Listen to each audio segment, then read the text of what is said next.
ಮಕ್ಕಳೇ ಹೇಗಿದ್ದೀರಾ? ಇವತ್ತು ಬಹುಪದೋಕ್ತಿಗಳು ಪಾಲಿನಾಮಿಯಲ್ಸ್ ಅಂತ ಇಂಗ್ಲೀಷ್ನಲ್ಲಿ ಹೇಳ್ತಾರೆ. ನಾನು ಈ ಕ್ಲಾಸ್ನಲ್ಲಿ ಒನ್ ವರ್ಡ್ ಆನ್ಸರ್ಸ್ ಯಾವುದೆಲ್ಲ ಒನ್ ವರ್ಡ್ ಆನ್ಸರ್ಸ್ ಕೇಳಿದ್ದಾರೆ ಅದನ್ನು ನಾವು ಹೇಗೆ ಅದನ್ನು ಅಪ್ರೋಚ್ ಮಾಡೋದು, ಹೇಗೆ ಅದನ್ನು ಅನಲೈಸ್ ಮಾಡಿಕೊಂಡು ಹೇಗೆ ಅದನ್ನು ಆನ್ಸರ್ ಕಂಡುಹಿಡಿಬೇಕಲ್ವ, ನಿಮಗೆ ಗೊತ್ತಿರುತ್ತೆ.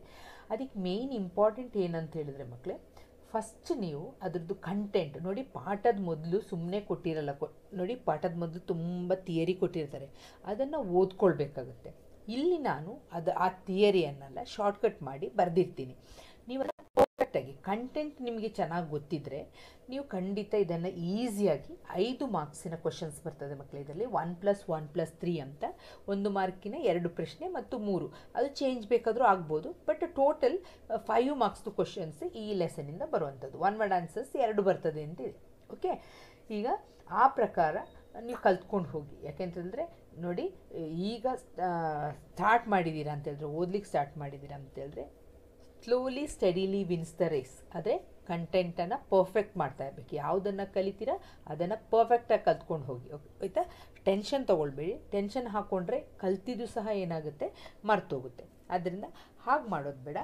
ಈಸಿಯಾಗಿ ಚೆನ್ನಾಗಿ ಕಲ್ತ್ಕೊಂಡು ಹೋದರೆ ನಿಮಗೆ ಎಕ್ಸಾಮ್ಗೆ ನಿರಂತರವಾಗಿ ಸ್ಟಡಿ ಮಾಡ್ತಾ ಇರಬೇಕು, ಕಂಟಿನ್ಯೂಟಿ ಇರಬೇಕು. ಇಲ್ದಿದ್ರೆ ಏನಾಗುತ್ತೆ ಅಂತೇಳಿದ್ರೆ ಇವತ್ತು ಮಾಡಿ ನಾಳೆ ಬಿಡೋದು, ಹಾಗೆ ಮಾಡಲಿಕ್ಕೆ ಹೋಗ್ಬೇಡಿ. ಓಕೆ, ಈಗ ಇದರಲ್ಲಿ ಫಸ್ಟ್ ನಿಮಗೆ ಗೊತ್ತಾಗಬೇಕಾಗಿದ್ದು ಡಿಗ್ರಿ ಅಂತ ಹೇಳಿ. ಡಿಗ್ರಿ ಅಂತ ಹೇಳಿದ್ರೆ ಏನು ಅಂತ ಹೇಳಿದ್ರೆ, ಕೇಳಬೇಕಾದ್ರೆ ಇದೊಂದು ಕೇಳ್ತಾರೆ, ಮಹತ್ತಮ ಘಾತ ಅಥವಾ ಡಿಗ್ರಿ ಅಂತ. Degree of a polynomial.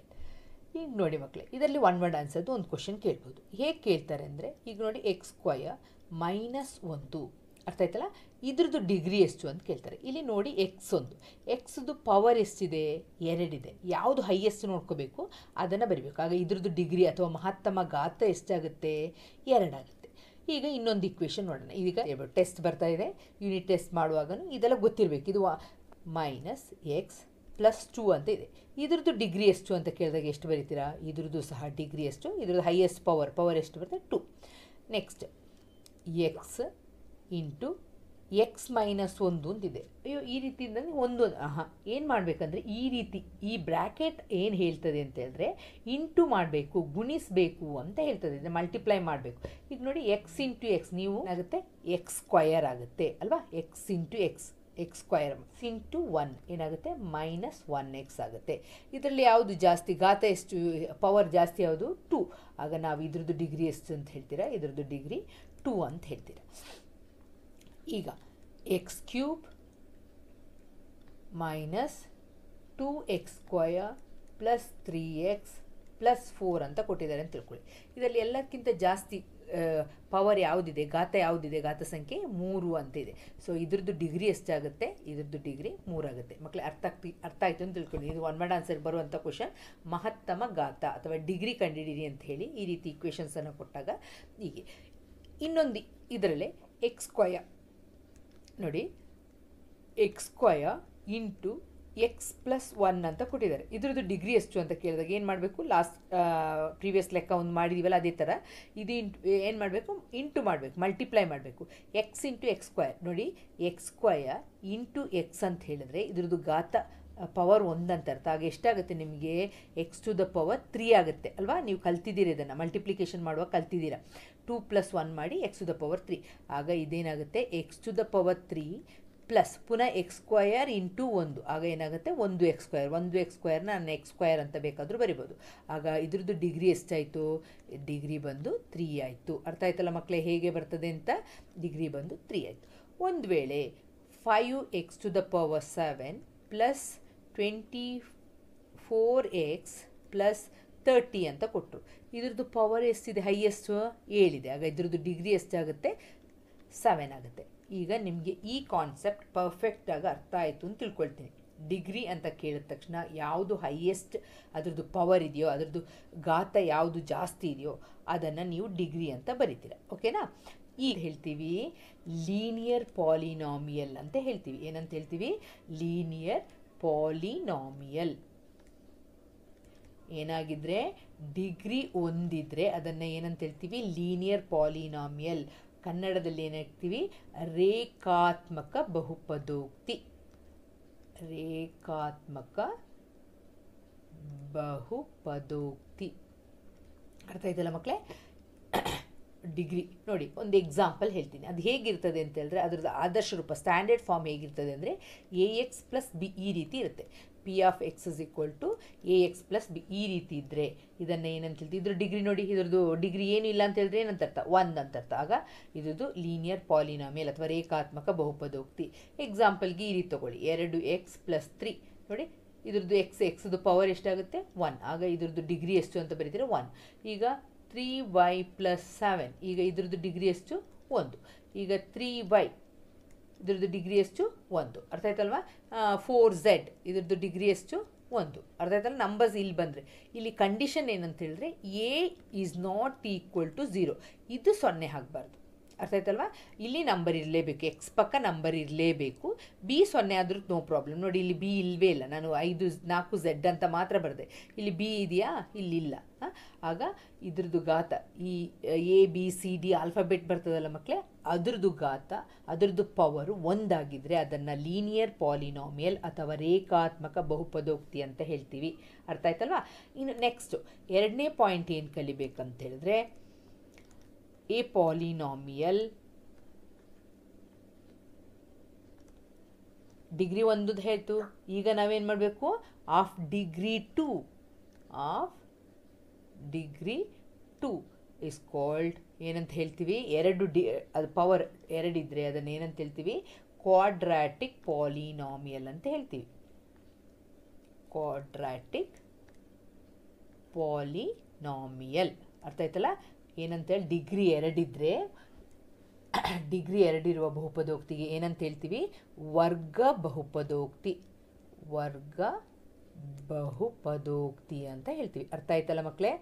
ವರ್ಗ ಬಹುಪದೋಕ್ತಿ. ಈಗ ಏನಿರಬೇಕು? ಡಿಗ್ರಿ 2 ಇರಬೇಕು. ಎಕ್ಸಾಂಪಲ್, ನಾನೀಗ ಇದನ್ನು ಆದರ್ಶ ರೂಪ ಬರಿತೀನಿ. AX² + BX + C. ಇದು ಅದರ ಆದರ್ಶ ರೂಪ. ಏನು ಕಂಡೀಷನ್? ಫಸ್ಟ್ ಇದಕ್ಕೆ ಏನಿತ್ತು ಅದೇ condition, a is not equal to 0. ಇದು ಮಾತ್ರ 0 ಆಗ್ಲಿಕ್ಕೆ ಕುಡ್ದು. ಇದರ ಘಾತ ಎಷ್ಟಿದೆ? ಹೈಯೆಸ್ಟ್ 2 ಇದೆ. ಡಿಗ್ರಿ ಎಷ್ಟು ಇದ್ರದ್ದು? 2. ಆಗ 2 ಇದ್ದರೆ A polynomial of degree 2 is called quadratic polynomial. ವರ್ಗ ಬಹುಪದೋಕ್ತಿ ಅಂದರೆ ಬಹುಪದೋಕ್ತಿಯ ಘಾತ, ಮಹತ್ತಮ ಘಾತ ಅಥವಾ ಡಿಗ್ರಿ 2 ಇದ್ದರೆ ಅದನ್ನು ಏನಂತ ಹೇಳ್ತೀವಿ? ವರ್ಗ ಬಹುಪದೋಕ್ತಿ. ವರ್ಗ ಅಂತ ಹೇಳಿದ್ರೆ 2. ಓಕೆನಾ? ಈಗ ಎಕ್ಸಾಂಪಲ್ ತಗೊಳ್ಳೋಣ. ಈಗ 4x² + 2x + 3 ಅಂತ ಕೊಟ್ಟಿದ್ದಾರೆ. ಆಗ ಇಲ್ಲಿ ಎಷ್ಟು ಬಂತು? ಇದರ ಘಾತ ಎಷ್ಟು ಬಂತು? ಇದ್ರದ್ದು ಡಿಗ್ರಿ ಎಷ್ಟು ಬಂತು ಮಕ್ಕಳೇ? ಇದ್ರದ್ದು ಡಿಗ್ರಿ 2. ನಾವು ಕಲ್ತಿದ್ದೀವಿ ಫಸ್ಟ್ ಡಿಗ್ರಿ ಹೇಗೆ ಮಾಡೋದು ಅಂತೇಳಿ. ಡಿಗ್ರಿ 2 ಬಂತು. ಅದೇ ಥರ ಬೇರೆ ಇಷ್ಟೇ ಕೊಟ್ಟರು ಅಂತ ತಿಳ್ಕೊಳ್ಳಿ. 2x² + 3 ಅಂತ ಕೊಟ್ಟರು ಅಂತ ತಗೊಳ್ಳಿ. ಆಗಲೂ ಸಹ ನಮ್ಮದು ಡಿಗ್ರಿ ಎಷ್ಟು ಬರ್ತದೆ? ಡಿಗ್ರಿ ಇದು 2. ಇದು ಸಹ ಬಹುಪದೋಕ್ತಿ. ಕಂಡೀಷನ್ ಏನು? A 0 ಆಗಿರಬಾರ್ದು ಅಂತಷ್ಟೇ. ಬಿ ಮತ್ತು ಸಿ 0 ಆದರೂ ಓಕೆ, ನೋ ಪ್ರಾಬ್ಲಮ್. ಬಟ್ ಇದು 0 ಆಗಿರಬಾರ್ದು. ಇದು 0 ಆಗಿಲ್ಲ ಅಂದರೆ ಇದನ್ನು ಏನಂತ ಹೇಳ್ತೀವಿ? ವರ್ಗ ಬಹುಪದೋಕ್ತಿ ಅಂತ ಹೇಳ್ತೀವಿ. Cubic polynomial. ಈಗ ನೀವೇ ಹೇಳ್ತೀರಾ. ಫಸ್ಟ್ ಲೀನಿಯರ್ ಪಾಲಿನಾಮಿಯಲ್ ಅಂತ ಹೇಳಿದ್ರೆ ಡಿಗ್ರಿ 1, ಲೀನಿಯರ್ ಅಂತ ಹೇಳಿದ್ರೆ ರೇಖಾತ್ಮಕ ಬಹುಪದೋಕ್ತಿ. ಡಿಗ್ರಿ 2 ಇದ್ದರೆ ಅದನ್ನು ವರ್ಗ ಬಹುಪದೋಕ್ತಿ ಅಥವಾ ಕ್ವಾಡ್ರಾಟಿಕ್ ಪಾಲಿನಾಮಿಯಲ್. ಈಗ ಡಿಗ್ರಿ 3 ಇದ್ದರೆ ಅಲ್ವಾ? ಡಿಗ್ರಿ ಏನಾಗಿದ್ದರೆ a polynomial of degree cubic ಅಂತ ಹೇಳಿದ್ರೆ 3 ಇದ್ದರೆ ಅದನ್ನು ಏನಂತ ಹೇಳ್ತೀವಿ? ಕ್ಯೂಬಿಕ್ ಪಾಲಿನಾಮಿಯಲ್ ಅಂತ ಹೇಳ್ತೀವಿ. ಕನ್ನಡದಲ್ಲಿ ಏನು ಹೇಳ್ತೀವಿ? ಡಿಗ್ರಿ 3 ಆಗಿರುವ ಬಹುಪದೋಕ್ತಿಗೆ ಏನಂತ ಹೇಳ್ತೀವಿ? ಘನ ಬಹುಪದೋಕ್ತಿ. ಎಂಥ ಬಹುಪದೋಕ್ತಿ? ಡಿಗ್ರಿ 3 ಆಗಿರುವಂತಹ ಬಹುಪದೋಕ್ತಿಗೆ ಏನಂತ ಹೇಳ್ತೀವಿ? ಘನ ಬಹುಪದೋಕ್ತಿ. ಇದರ ಆದರ್ಶ ರೂಪ ಸ್ಟ್ಯಾಂಡರ್ಡ್ ಫಾರ್ಮ್ ಏನಾಗುತ್ತೆ ಅಂತ ಹೇಳಿದ್ರೆ AX³ + D ಇದಾಗಿರುತ್ತೆ. ಇಲ್ಲಿ ಕಂಡೀಷನ್ ಏನು? A is not equal to 0. ಅರ್ಥ ಆಯ್ತಲ್ಲ ಮಕ್ಕಳೇ? AX³ ಇಲ್ಲಿ ಘಾತ ಜಾಸ್ತಿ ಇರೋದು 3. ಇದ್ರದ್ದು ಡಿಗ್ರಿ ಎಷ್ಟು? 3. ಅರ್ಥ ಆಯ್ತಲ್ವಾ? ಆಗ ಡಿಗ್ರಿ 3 ಇದ್ದರೆ ಅದನ್ನು ಏನಂತ ಹೇಳ್ತೀವಿ? ಕ್ಯೂಬಿಕ್ ಪಾಲಿನಾಮಿಯಲ್ ಅಂತ ಹೇಳ್ತೀವಿ. ಈಗ ಇಲ್ಲಿಗೆ ಇಷ್ಟು ಕಲ್ತಿದ್ದನ್ನು ನೀವು ಸಮರೈಸ್ ಮಾಡೋದು ಅಂತ ಹೇಳಿದ್ರೆ, ಡಿಗ್ರಿ ಅಂತ ಹೇಳಿದ್ರೆ ಯಾವುದೇ ಈಕ್ವೇಷನ್ ಕೊಡಲಿ, x⁴ + x20 + x 1 ಅಂತ ಕೊಟ್ಟು ಈ ರೀತಿ ಕೊಟ್ಟರು, ಇದ್ರದ್ದು ಡಿಗ್ರಿ ಎಷ್ಟಾಗುತ್ತೆ, ಯಾವುದು ಹೈಯೆಸ್ಟು 40, ಆಗ ಇದ್ರದ್ದು ಡಿಗ್ರಿ 40 ಆಗುತ್ತೆ. ಅರ್ಥ ಆಯ್ತಲ್ಲ ಮಕ್ಕಳೇ? ಡಿಗ್ರಿ ಫಸ್ಟ್ ಕಲಿಬೇಕಾಗಿದೆ ನೀವು ಡಿಗ್ರಿ ಅಂತ ಹೇಳಿದ್ರೆ ಏನು ಅಂತ. ಆಗ 1 ಡಿಗ್ರಿ ಇದ್ದರೆ ಅದನ್ನು ಲೀನಿಯರ್ ಪಾಲಿನಾಮಿಯಲ್ ಅಥವಾ ರೇಖಾತ್ಮಕ ಬಹುಪದೋಕ್ತಿ. ಡಿಗ್ರಿ 1 ಇದ್ದರೆ ರೇಖಾತ್ಮಕ ಬಹುಪದೋಕ್ತಿ, ಅದರದ್ದು ಆದರ್ಶ ರೂಪ AX + B. ಎ ಅಂತ ಹೇಳಿದ್ರೆ ನಂಬರ್ ಇರ್ತದೆ, ಎಕ್ಸ್ ಅಂತ ಹೇಳಿದ್ರೆ ಯಾವುದೇ ಇದರದ್ದು ಪವರ್ ಇರೋಕ್ಕಿಲ್ಲ, ಇಷ್ಟೇ ಬರೆದಿರ್ತಾರೆ. ನೆಕ್ಸ್ಟು 2 ಇದ್ದರೆ, ಡಿಗ್ರಿ 2 ಇದ್ದರೆ ಅದನ್ನು ಕ್ವಾಡ್ರಾಟಿಕ್ ಪಾಲಿನಾಮಿಯಲ್ ಅಥವಾ ಅದನ್ನು ಏನಂತ ಹೇಳ್ತೀವಿ, ವರ್ಗ ಬಹುಪದೋಕ್ತಿ ಅಂತ ಹೇಳಿದ್ರೆ ಅದರ ಆದರ್ಶ ರೂಪ ಹೀಗಿರ್ತದೆ. ಓಕೆನಾ? ನೆಕ್ಸ್ಟು ಕ್ಯೂಬಿಕ್ ಪಾಲಿನಾಮಿಯಲ್ ಅಥವಾ ಘನ ಬಹುಪದೋಕ್ತಿ, ಅದರ ಆದರ್ಶ ರೂಪ AX³ + BX² + CX + D. ಈ ರೀತಿ ಇರ್ತದೆ. ಈ ರೀತಿ ಇದ್ದಾಗ ಇದನ್ನು ಏನಂತ ಹೇಳ್ತೀವಿ ನಾವು, ಕ್ಯೂಬಿಕ್ ಪಾಲಿನಾಮಿಯಲ್ ಅಂತ ಹೇಳ್ತೀವಿ. ಇದಿಷ್ಟು ನೀವು ಇದರಲ್ಲಿ ಕಾನ್ಸೆಪ್ಟನ್ನ ಕಲ್ತಿರ್ಬೇಕು. ಸರಿ, ಝೀರೋ ಪಾಲಿನಾಮಿಯಲ್ ಅಂತ ಕೇಳಿದ್ದೀರಾ ಎಲ್ಲೂ? ಹೌದು ಕೇಳಿದ್ದೀವಿ. ಎಲ್ಲಿ ಕೇಳಿದ್ದೀರಾ ಝೀರೋ ಪಾಲಿನಾಮಿಯಲ್ ಅಂತೇಳಿ? ನೋಡಿ ಮಕ್ಕಳೇ, ಝೀರೋ ಪಾಲಿನಾಮಿಯಲ್ ಅಂತೇಳಿದ್ರೆ ಇದ್ರದ್ದು ಏನು ಡಿಗ್ರಿ ಬರೀರಿ ಅಂತ ಹೇಳಿದ್ರೆ ನೀವೇನಂತ ಬರೀತೀರಾ, 0 ಅಂತ ಬರೀತೀರಾ. ಈಗ 5 ಅಂತ ಕೊಡಿದ್ರೆ 5 ಡಿಗ್ರಿ ಬರೀರಿ ಅಂತ ಹೇಳಿದ್ರೆ ಏನಂತ ಬರೀತೀರಾ, ಎಕ್ಸ್ ಇದೆಯಾ ಇಲ್ಲಿ? ಎಕ್ಸ್ ಇಲ್ಲ. ಸೊ ಅದ್ರದ್ದು ಏನಂತ ಬರೀತೀರಾ, 0 ಅಂತ ಬರೀತೀರಾ. ಎಕ್ಸ್ ಇಲ್ಲದ ಕಾರಣ ಇದನ್ನು ಝೀರೋ ಪಾಲಿನಾಮಿಯಲ್ಸ್ ಅಂತ ಹೇಳ್ತೀವಿ. ಓಕೆನಾ? ಇದಿಷ್ಟು ನೀವು ಕಲ್ತಿರ್ಬೇಕಾಗಿದ್ದು. ಈ ರೀತಿಯ ಗ್ರಾಫನ್ನು ಕೊಟ್ಟು 2 ಥರದ ಕ್ವಶನ್ ಕೇಳ್ತಾರೆ.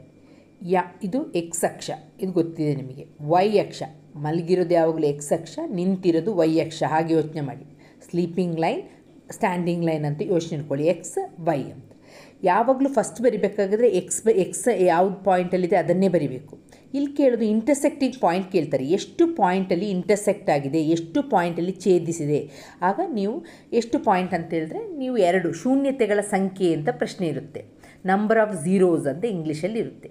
ಅಥವಾ ಯಾವ ಪಾಯಿಂಟ್, ಆ ಪಾಯಿಂಟನ್ನು ನೀವು ಕೌಂಟ್ ಮಾಡಬೇಕು. ನೀವು 1 2 3 ಅಂತ ನಂಬರ್ ಮಾರ್ಕ್ ಮಾಡಿರ್ತಿರಲ್ಲ, ಆಗ ಅದನ್ನು ನೋಡಿ ಅದನ್ನು ರೀಡ್ ಮಾಡಲಿಕ್ಕೆ ನಿಮಗೆ ಗೊತ್ತಿರಬೇಕು ಮಕ್ಕಳೇ.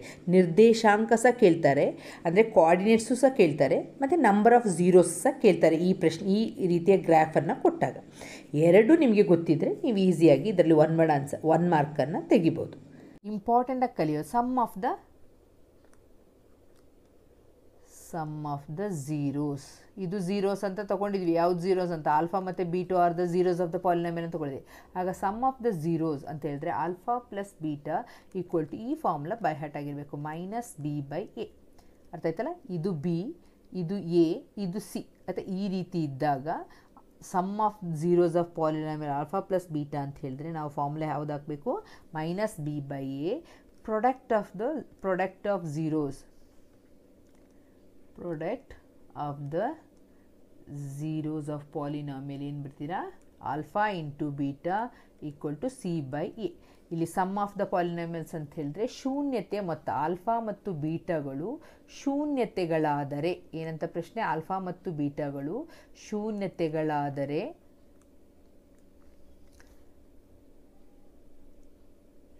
ಶೂನ್ಯತೆಯ ಮೊತ್ತ. ಈ ಫಾರ್ಮುಲಾಸನ್ನು ಕಲ್ತಿರ್ಬೇಕು. ಯಾವಾಗ? ಆಲ್ಫಾ ಪ್ಲಸ್ ಬೀಟಾ ಪ್ಲಸ್ ಗಾಮವು ಶೂನ್ಯತೆಗಳಾದಾಗ